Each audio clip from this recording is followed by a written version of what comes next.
pregnant, and it's not yours. I thought I was living the dream. 8 years of marriage to Claire, a beautiful house had finally saved enough to buy, and a promotion that validated all those years of grinding through multiple jobs to support her career. I was 32, finally feeling like I'd made it, like all the sacrifices had been worth it. But dreams have a way of turning into nightmares when you least expect it. It started with a text message. Claire's phone buzzed on her kitchen counter while she was in the shower, and I glanced over instinctively. The preview made my blood freeze. Can't wait to tell everyone about the baby. Mom is going to be so proud that we finally... The message cut off there, but I could see it was from someone named A with a heart emoji. My hand shook as I picked up her phone. Claire never put heart emojis next to anyone's name except mine. The full message made my world collapse. Can't wait to tell everyone about the baby. Mom is going to be so proud that we finally gave her the grandchild she deserves. Alexander Pierce is everything she said he'd be. Alexander Pierce. I knew that name. Margaret, Claire's mother, had mentioned him at family dinners, some hotshot investor she'd met at her charity galas. She'd always made little comments about how successful he was, how charming, how he was exactly the type of man who knew how to treat a woman right. I'd brushed it off as Margaret being Margaret. She had never thought I was good enough for her daughter anyway. But this changed everything.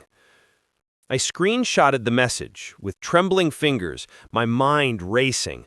Claire was pregnant, and she was telling someone else first.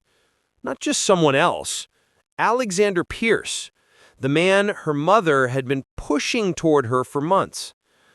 The man whose name made Margaret's eyes light up with possibilities I'd been too naive to understand. The shower was still running upstairs. I had maybe 5 minutes before Claire came down, and I needed answers.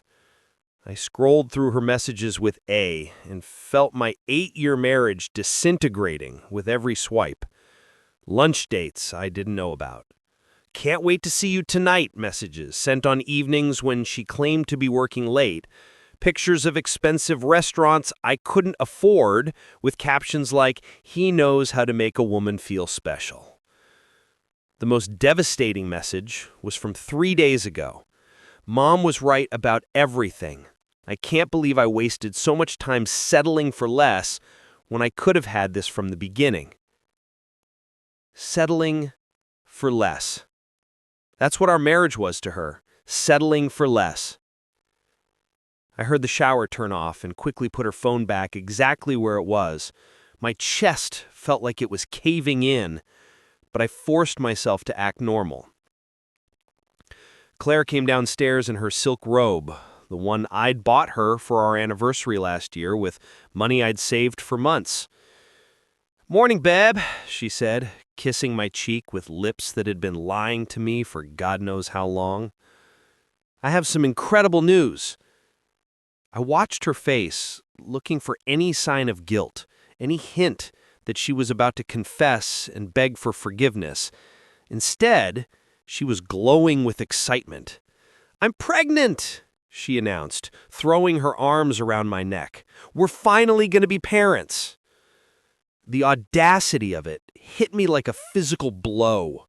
She was standing there, in our kitchen, in the house I'd worked myself to the bone to afford, telling me I was going to be a father to another man's child, and she was acting like it was the best news in the world. That's amazing," I managed, my voice sounding foreign to my own ears. "How far along?" "About 6 weeks. I wanted to be sure before I told you. I know how much you've wanted this." 6 weeks. I did the math in my head, thinking back to our intimacy schedule. We'd been together exactly twice in the past 2 months. Quick, perfunctory encounters that felt more like obligation than love. But I'd attributed it to work stress, to the pressure of the new house, to 1,000 other excuses I'd made for the growing distance between us. "Have you told your mother yet?" I asked, watching her face carefully. Claire's expression flickered, just for a second, but I caught it. "Not yet. I wanted you to be the first to know." Another lie. I'd seen the message thread. Margaret already knew, and she was so proud. Proud that her daughter had finally trapped the right man. My phone rang, saving me from having to respond. It was Jake, my brother, probably calling to check in like he did every few days. Claire rolled her eyes. She'd never liked Jake. Said he was too rough around the edges for her taste. Margaret had even been more vocal about her disapproval of my blue-collar family. "I should take this," I said, stepping onto our back patio. "Ethan, you sound like hell," Jake said immediately. "What's wrong?" I couldn't form words. The betrayal was too fresh, too devastating. Instead, I found myself crying for the first time since I was a kid. Ugly, gut-wrenching sobs that came from somewhere deep in my chest. "Jesus, Ethan. What happened? Is Claire okay?" "She's pregnant," I managed. That's great news, isn't it? You've been trying for... It's not mine." Silence stretched between us for a long moment. Jake had always been protective of me, especially when it came to Claire and her mother's treatment of our family. He'd never said it outright, but I knew he thought I deserved better. "You sure?" he asked quietly. "I saw the messages. She's been seeing someone else. Some rich investor her mother set her up with. She's telling me the baby's mine, but she's already telling him they're giving Margaret the grandchild she deserves." That manipulative, he caught himself. "Where are you right now?" "I'm at home. She just told me about the pregnancy. She has no idea I know." "Don't do anything yet," Jake said firmly. "Don't confront her. Don't let on that you know. We need to think this through strategically. You're going to need evidence, documentation, everything. That family has money and connections. If you're going to take them on, you need to be smart about it." He was right. Margaret Sterling had enough influence in this town to destroy my career if she wanted to.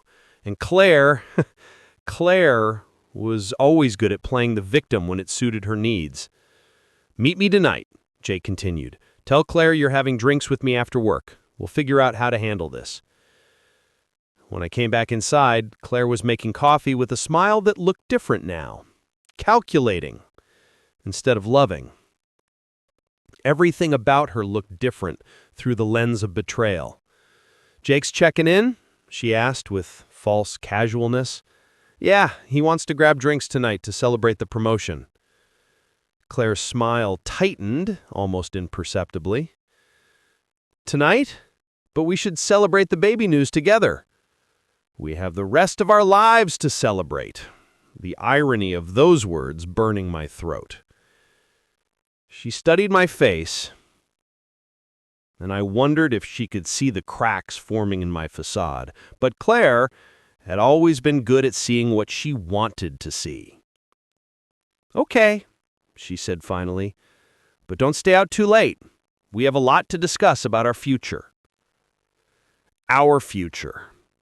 The future where I raised Alexander Pierce's child, while Claire and Margaret laughed behind my back about how easily they had manipulated me.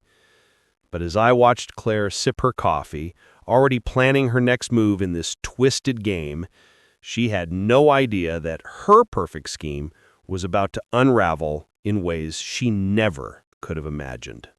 That evening at Murphy's bar, Jake took one look at my face and ordered 2 doubles of whiskey without asking what I wanted.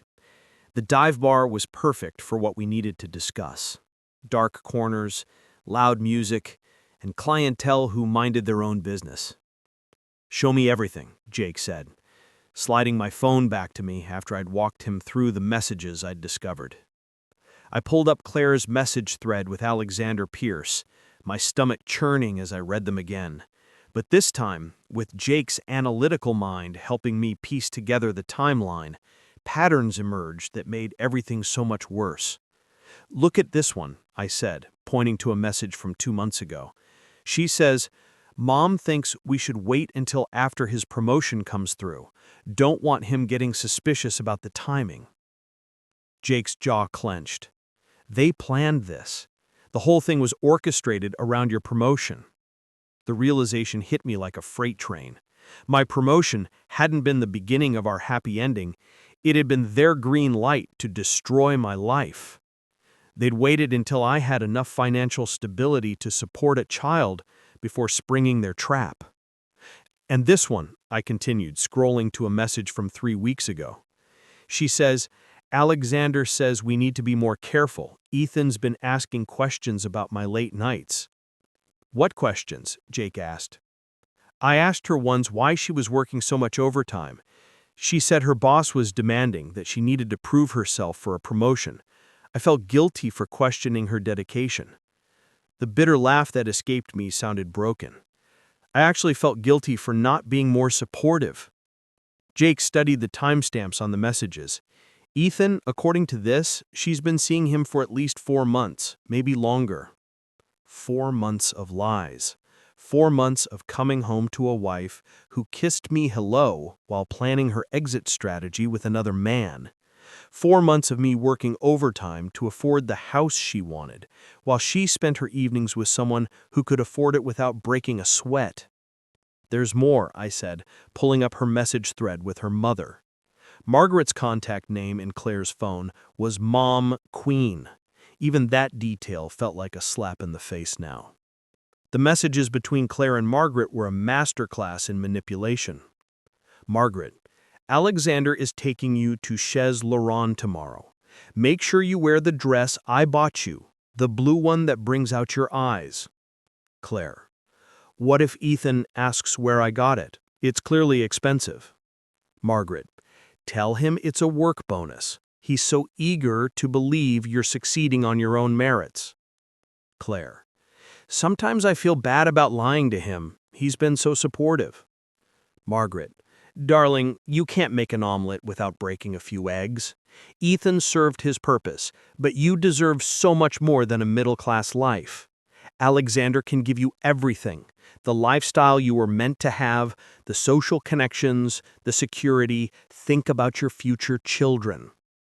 Claire, "You're right. I just wish it didn't have to be this way." Margaret, "Love is a luxury for people who can afford it. You need to be practical." Jake read over my shoulder, his face growing darker with each exchange. "Your wife's been getting relationship advice from Lady Macbeth." The conversation that followed made my blood boil. Claire, "He bought the house. The papers are signed. Should we wait a little longer?" Margaret, "Perfect timing. Let him get comfortable with the financial commitment, then drop the pregnancy news. By the time he realizes the truth, he'll be in too deep to walk away easily." Claire, "And if he figures it out?" Margaret, "He won't. Men like Ethan don't expect deception from people they trust. Besides, even if he suspects, what's he going to do? Demand a paternity test from his pregnant wife? He'd look like a monster." They'd studied me like a lab rat, identifying my weaknesses and exploiting them with surgical precision. My loyalty, my trust, my desire to be a good husband and father, they'd turned every decent quality I had into a weapon against me. "There's a voice memo here," I said, my finger hovering over the play button. Jake leaned closer as I pressed play. Margaret's cultured voice filled the space between us. "Darling, I've spoken with Alexander, and he's ready to take the next step. The pregnancy is perfect timing. It will force the issue with Ethan. You'll tell him it's his, of course, and he'll have no choice but to step up financially. Meanwhile, Alexander will be discreetly supporting you both. Think of it as the best of both worlds: financial security from Ethan and emotional fulfillment from Alexander. Once the divorce is finalized, you'll be free to marry the right man, and Ethan will already be emotionally and financially invested in the child. It's a win-win for everyone who matters. Everyone who matters. Jesus Christ, Ethan. They don't even see you as human. I felt something shift inside me, a cold, calculating fury that replaced the devastation I'd been carrying all day. They thought they were so clever, so sophisticated in their manipulation, but they'd made one crucial mistake. They underestimated me. I need to document everything, I said, taking screenshots of every damning conversation. Jake, I need your help with something, and it's going to sound crazy. After what I just heard, nothing sounds crazy anymore. I want to record Claire confessing. I need her to admit what she's done on record. Jake's eyes gleamed with something that looked like pride. Now you're thinking like a Grant? What do you need me to do? We spent the next 2 hours planning. Jake would call Claire tomorrow, claiming he'd heard rumors about her friendship with Alexander Pierce through his construction connections. The wealthy crowd loved hiring blue-collar workers and often gossiped freely around them. He'd suggest meeting for coffee to clear the air, implying he was concerned about protecting me from potential embarrassment. She'll panic, I explained. Her first instinct will be to call me and gauge how much I know. That's when I'll confront her with just enough information to make her think I found out independently. She'll either confess everything to control the narrative, or she'll double down on the lies and give me even more evidence of her deception. And if she calls Margaret first, even better. I'll record that conversation too. Margaret's arrogance will be her downfall. She won't be able to resist explaining exactly how clever she thinks she's been. By the time we left the bar, I had a plan. More importantly, I had something I hadn't felt in months. Hope. Not hope for saving my marriage, that was dead and buried, but hope for reclaiming my dignity and exposing the truth. I drove home to find Claire waiting for me, sitting at our kitchen table with 2 cups of tea and a concerned expression that would have fooled me completely just 24 hours earlier. "How was your evening with Jake?" she asked, her voice carefully neutral. "Educational," I replied, and I saw her flinch almost imperceptibly at the word choice. "Ethan, is everything okay? You seem different." I sat across from her, studying the face I'd loved for 8 years, looking for any trace of the woman I'd married, but all I could see now was Margaret's puppet, expertly manipulated into betraying everything we'd built together. "I'm just processing everything," I said. "The promotion, the house, and now a baby. It's a lot of changes happening very quickly." Claire reached across the table and took my hand. Her touch, once comforting, now felt like ice. "Change can be scary," she said softly. "But I promise you, Ethan, everything is going to work out exactly the way it's supposed to." The way it's supposed to. According to whose plan?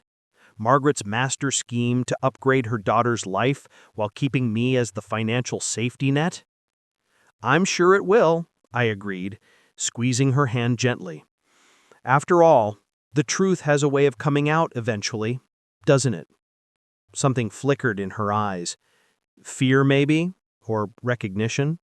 But she recovered quickly, leaning over to kiss my forehead with practiced affection. "Let's go to bed," she whispered. "Tomorrow is going to be a big day."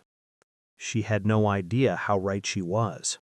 Jake's call came at 10:47 a.m., exactly when Claire would be between meetings and most likely to answer. I watched from my home office as she paced the living room, her voice carrying clearly through the thin walls of our house. "Jake, that's ridiculous. Who told you that?" Her laugh sounded forced, brittle. "Alexander Pierce? I barely know him. He's just someone Mom knows from her charity work." I had my phone ready, recording app open. Jake was playing his part perfectly, concerned but not accusatory, giving Claire just enough rope to hang herself with. "Look, I appreciate you wanting to protect Ethan, but there's nothing to protect him from. Maybe you should focus on your own life instead of creating drama in ours." The condescension in her tone was pure Margaret Sterling. Claire had learned well from her mother: dismiss, deflect, and attack the messenger's credibility. She hung up and immediately dialed another number. I could guess who. "Mom, we have a problem. Jake Grant is asking questions about Alexander." Margaret's voice was loud enough that I caught fragments.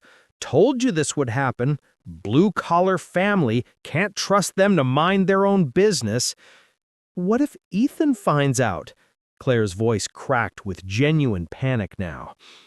"Darling, calm down. Ethan worships you. Even if Jake plants seeds of doubt, he'll believe whatever you tell him. You're pregnant with his child. Use that. Make him feel guilty for doubting you during such a vulnerable time." "But what if—" "Claire, listen to me. You call Ethan right now and tell him Jake approached you with wild accusations. Cry a little. Say you're stressed about the baby and can't believe his own family would try to sabotage your happiness. Make him choose between you and Jake. Trust me, darling, he'll choose you every time." The casual cruelty in her voice was stunning, but it was exactly what I needed to hear. She was so confident in their manipulation that she just outlined their entire strategy. My phone rang. Claire's name appeared on the screen, and I let it ring twice before answering with carefully modulated concern. "Hey, babe, everything okay?" "Ethan, I need to tell you something, and it's gonna upset you." Her voice was shaking. Whether from genuine emotion or calculated performance, I couldn't tell anymore. "Jake called me this morning with some horrible accusations." "What kind of accusations?" He said people are talking about me and some man named Alexander Pierce. He said there are rumors that I'm having an affair." She let out a sob that sounded rehearsed. "Ethan, I can't believe your own brother would try to hurt us like this, especially now when I'm pregnant and vulnerable." The pregnancy card, just like Margaret had coached her. They really did think I was that predictable. That's insane," I said, injecting confusion and anger into my voice. "Why would Jake say something like that?" "I don't know. Maybe he's jealous of how well we're doing. The new house, your promotion, the baby. Some people can't stand to see others happy." "Claire, I need to ask you directly, and please don't take this the wrong way. Do you know Alexander Pierce?" The pause was a heartbeat too long. "I mean, I've met him at a few of Mom's charity events. He's just an acquaintance." "Just an acquaintance?" "Ethan, what are you implying? Are you actually questioning me right now? I'm carrying your child, and you're gonna let your brother's paranoid theories make you doubt me?" The performance was flawless. Wounded innocence mixed with righteous indignation. But I knew the script now, knew exactly how this was supposed to play out. Ethan the fool would apologize, reassure his manipulative wife, and probably cut contact with Jake to prove his loyalty. Instead, I said, "You're right, I'm sorry. Jake was out of line." I heard her exhale in relief. "Thank you. I was so scared you might actually believe him." "Of course not. But, Claire, I think I should hear his side of the story. If people are spreading rumors about my wife, I need to know what we're dealing with." Another pause. "Do you really think that's necessary? Maybe we should just ignore it and hope it goes away." "No, I need to protect you and our baby. If someone's trying to damage your reputation, I want to know who and why." "Okay," she said reluctantly, "but promise me you won't let Jake poison you against me. Your family has never liked me." "That's not true." "Isn't it? Your brother thinks I'm too good for you, your parents think I'm spoiled, and none of them have ever made me feel welcome." It was a masterful deflection. Turned the conversation away from her behavior and onto my family's alleged shortcomings. make me defend her against them instead of questioning her loyalty. "We'll talk when I get home. I love you, Claire." "I love you too," but the words felt hollow now, like coins dropped into an empty well. After we hung up, I sat in my office staring at the recording app on my phone. 43 minutes of evidence, including Claire's conversation with Margaret and her subsequent lies to me. It wasn't a smoking gun, but it was ammunition. My phone buzzed with a text from Jake. "How'd it go?" "Perfectly. She took the bait, meeting with Alexander tonight, found out through her calendar app while she was in the shower." That part was true. While Claire had been on the phone with her mother, I'd checked her synced calendar and found dinner A scheduled for 7 p.m. at Chez Laurent, the same expensive restaurant Margaret had mentioned in their messages. I had a choice to make. I could confront Claire directly with everything I knew, or I could follow her tonight and gather more evidence. The smart play was patience, but the betrayed husband in me wanted immediate satisfaction. My phone rang again. This time, it was Margaret. "Ethan, dear, how are you handling this pregnancy news? Claire says you're over the moon." The fake warmth in her voice made my skin crawl. This woman had orchestrated the destruction of my marriage and was now calling to gloat about it. "It's wonderful news, Margaret. We've wanted a baby for so long." "Yes, Claire mentioned that. Tell me, have you given any thought to the financial implications? Babies are expensive, and I know your promotion is recent. If you need any help—" The offer was poison wrapped in silk. She was already positioning herself as the generous benefactor, the loving grandmother who would help support her grandchild.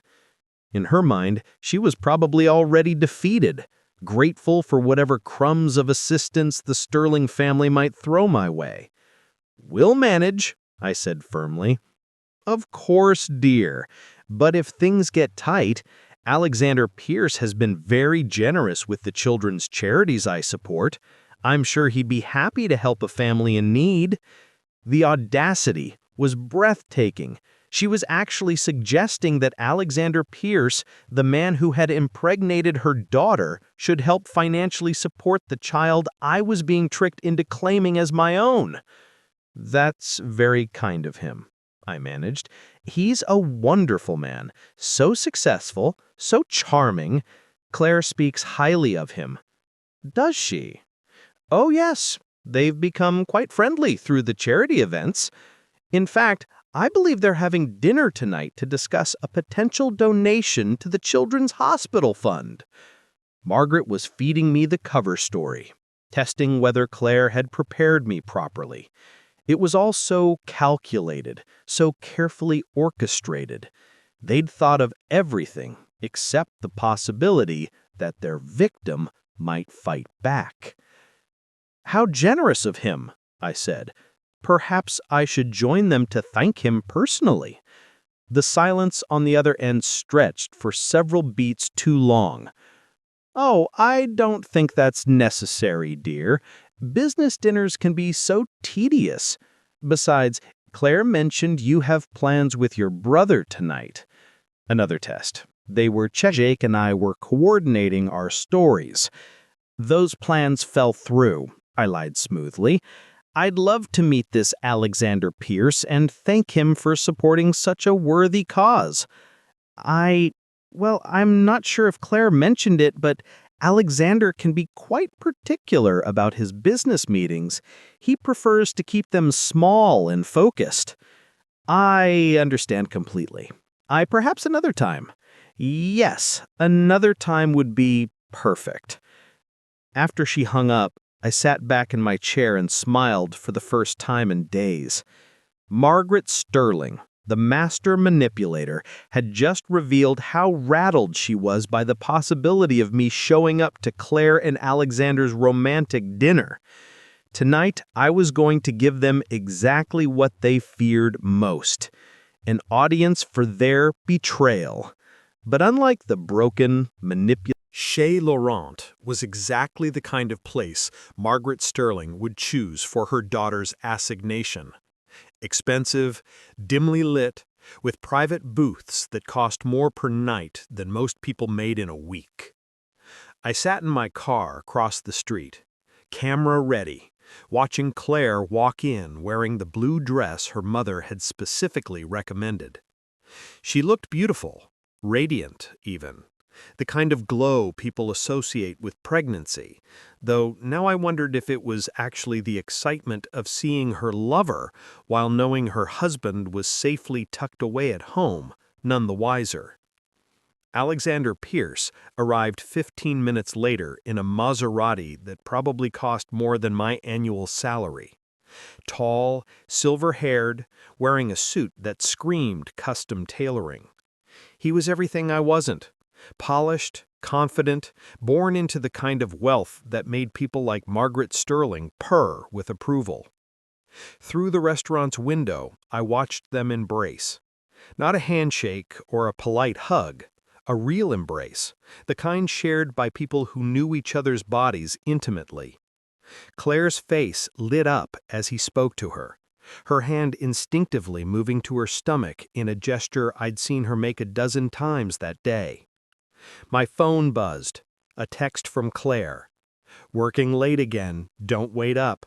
Love you." Even now, even while sitting across from her lover in a restaurant that cost more than our monthly mortgage, she was lying to me. The casual cruelty of it was almost impressive. I took photos of their dinner, capturing intimate moments that no business associate would share. Alexander's hand covering hers across the table, Claire laughing at something he whispered in her ear, the way they leaned into each other's space like lovers do. But then something unexpected happened. Alexander's demeanor shifted. His posture became rigid, his expression darkened. Claire's animated gestures became more frantic, more pleading. Whatever they were discussing, it wasn't going according to her plan. I watched Alexander stand abruptly, throw cash on the table, and walk away without looking back. Claire sat there for several minutes, her face crumpling with what looked like devastation. When she finally emerged from the restaurant, she was crying. This wasn't part of the script Margaret had written. I followed Alexander's Maserati to an upscale bar downtown, keeping enough distance to avoid detection. He met another woman there, younger than Claire, blonde, wearing the kind of jewelry that suggested she wasn't waiting tables to pay rent. They kissed passionately before even sitting down. The puzzle pieces clicked into place. Alexander Pierce, Margaret's perfect candidate, was exactly what my brother Jake had suspected, a player who had no intention of settling down with anyone, including Claire. My phone rang. Jake's name appeared on the screen. "Where are you?" he asked immediately. "I'm following Alexander Pierce. Jake, I think Claire just got dumped." "What happened?" I filled him in on what I'd witnessed at the restaurant. Jake whistled low. "So the golden boy isn't ready to play house after all." "It looks that way, which means Claire's about to come home with a very different story than the one she left with." "What's your play?" I thought about it for a moment, watching Alexander wrap his arm around his new companion. "I'm going to let her lie to me one more time, but this time I'm going to be ready for it." When I got home, Claire's car wasn't in the driveway. I used the time to set up recording equipment throughout the house. My laptop in the kitchen, my tablet in the living room, my phone as backup. If Claire was going to confess, I wanted every word documented. She came home at 11:30 p.m., her makeup fixed, but her eyes still red-rimmed from crying. She found me in the kitchen, supposedly working on my laptop. "Hey," she said softly. "How was your evening?" "Quiet." "How was your business dinner?" The pause was longer this time, and when she spoke, her voice was strained. "It was productive." "Good. Did you make progress on the charity donation? Yes, Alexander is very committed to helping children in need. The irony of that statement was almost too much. Alexander Pierce was committed to helping himself to other men's wives, but apparently not to helping support the children that resulted from those encounters. Claire, you seem upset. Did something happen? She broke then, the careful composure cracking like ice under pressure. Ethan, I'd need to tell you something. This was it, the moment of truth I'd been waiting for. What is it?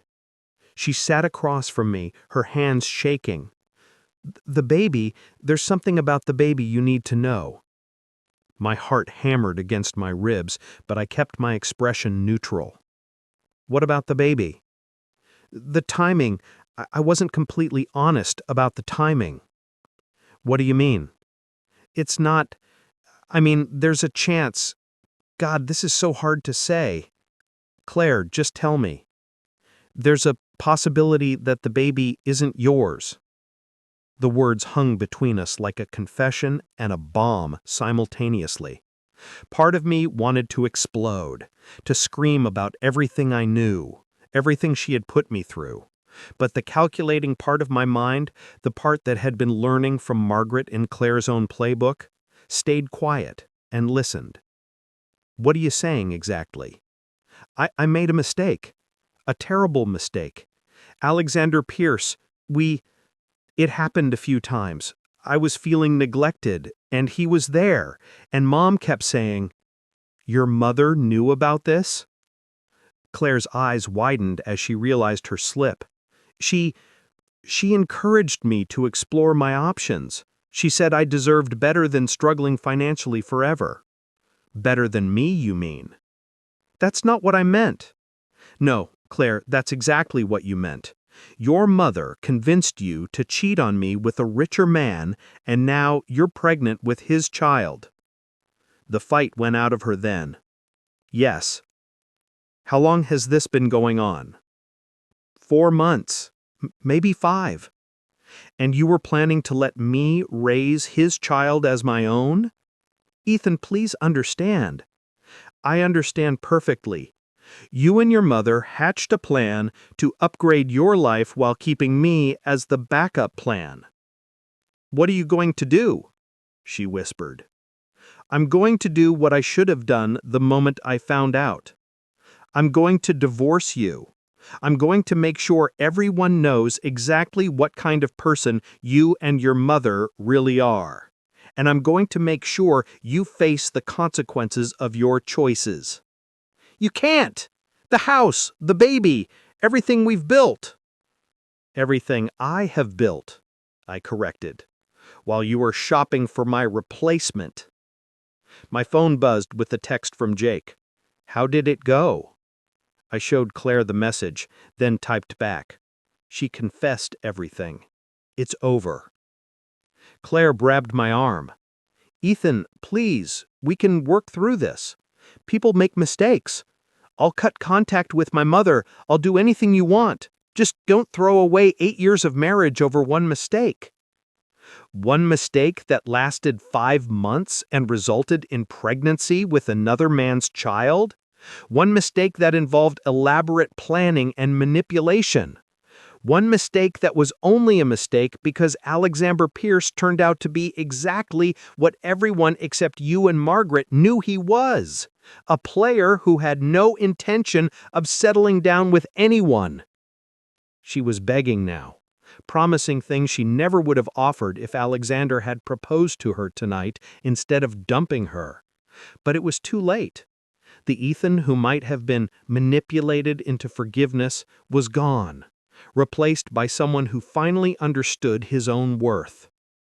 Pack a bag, I said. You're leaving tonight. This is my house too. No, Claire. This is the house I bought with money I earned while you were auditioning for your mother's approval. You can go stay with Margaret and explain to her how her perfect plan backfired. As I watched my wife of 8 years pack her belongings with shaking hands, I felt something I hadn't experienced in months. Peace. The uncertainty was over. The lies were exposed, and for the first time since this nightmare began, I was the one in control of my own life. Tomorrow, Margaret Sterling was going to discover that she had seriously underestimated the man she had tried to destroy. The divorce papers were filed by 10 a.m. the next morning. My attorney, Rebecca Chen, had worked through the night preparing the most comprehensive documentation of infidelity and fraud I'd ever seen. 8 years of marriage dissolved into a legal filing that read like a crime thriller. "Your recordings are admissible," Rebecca confirmed over coffee in her downtown office, "especially the conversation where Claire's mother coached her on emotional manipulation tactics, and the timeline you've documented shows clear premeditation." "What about the house? Since you purchased it entirely with your own funds and Claire's name isn't on the mortgage, it's your separate property. She has no claim to it. And the baby?" Rebecca's expression grew serious. "That's where it gets interesting. Since you were married when the child was conceived, you're presumed to be the legal father unless proven otherwise.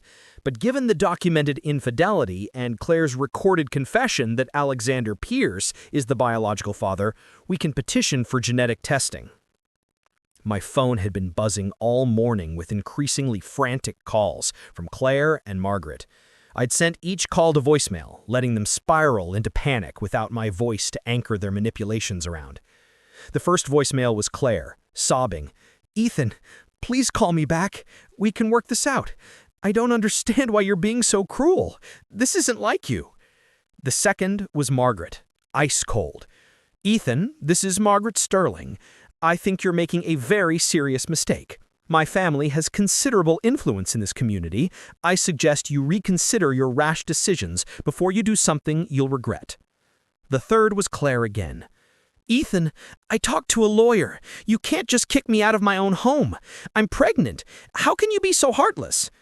But it was the fourth message that made me smile. Margaret again, but this time her cultured composure had cracked. "Ethan, you ungrateful little man. Do you have any idea what you're dealing with? I will destroy your career, your reputation, everything you think you've built. Call me back immediately." The mask was off.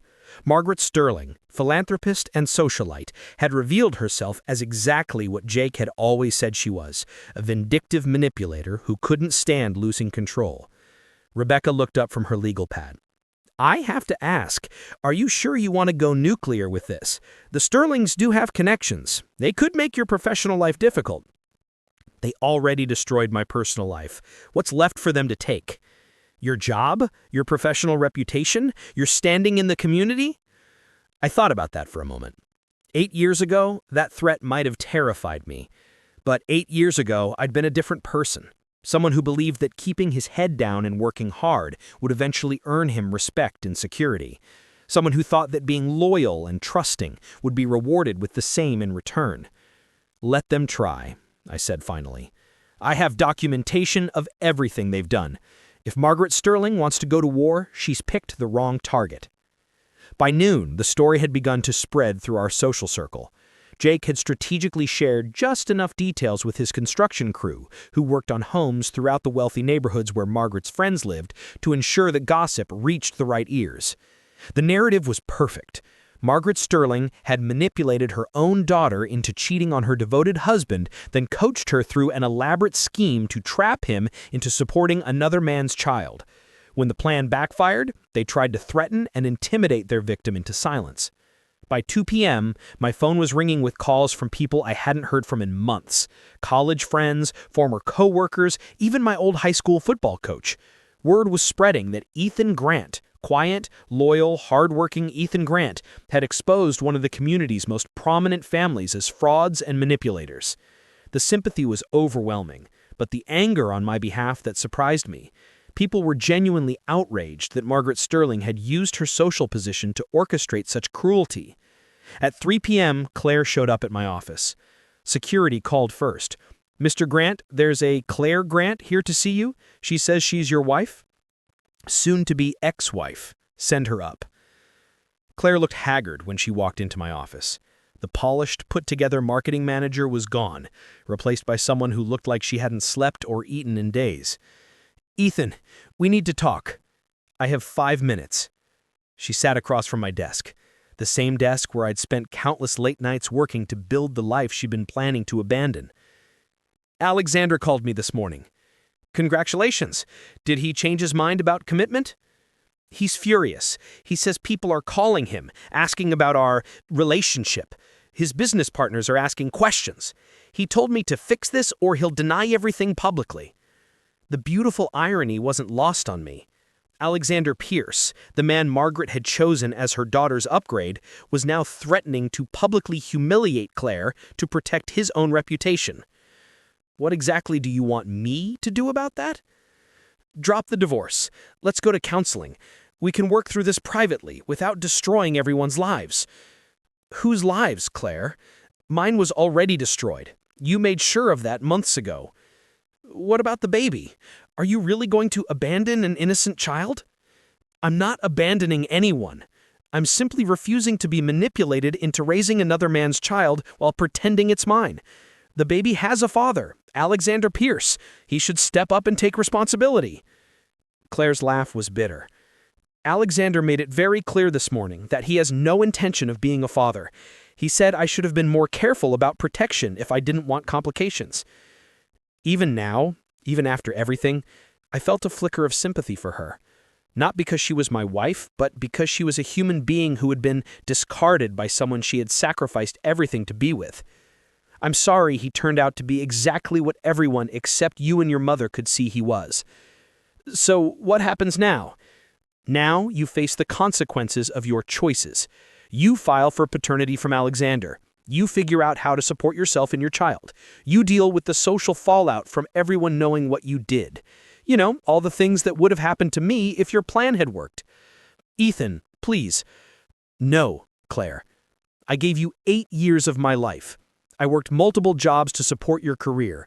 I bought you the house you wanted, gave you the lifestyle you claimed to want, loved you unconditionally even when you were pulling away. And you repaid that by shopping for my replacement while planning to use me as your backup plan." She was crying again, but this time I felt nothing. The tears that once would have broken my resolve now seemed like just another manipulation tactic. "Your 5 minutes are up." Claire stood to leave, then turned back. "You know this will destroy my reputation too. Everyone will see me as the cheating wife who got pregnant by her lover." "Yes," I said simply. "They will." After she left, I sat in my office looking out at the city skyline. My phone buzzed with another text from Jake. "Margaret Sterling just called Mom, demanding she talk sense into you. Mom told her to go to hell." I laughed out loud for the first time in weeks. My mother, all 5 feet 2 inches of her, telling off the grande dame of local society. It was beautiful. I smiled and typed back, "Looking forward to it. And Jake, thanks for having my back when I couldn't see what was right in front of me." That's what family does. Real family. Real family. As I packed up my office and headed home to my quiet house, bought with my money, in my name only, I realized that I'd learned the most important lesson of my adult life. Family isn't about blood or marriage certificates or social obligations. Family is about the people who stand by you when your world falls apart, who tell you hard truths when you need to hear them, and who celebrate your victories without trying to take credit for them. Margaret Sterling had tried to teach me that I wasn't good enough for her daughter. Instead, she taught me that her daughter wasn't good enough for me. It was the best education I'd ever received, even if it came at the cost of everything I thought I wanted. Sometimes the best revenge isn't getting even, it's getting free.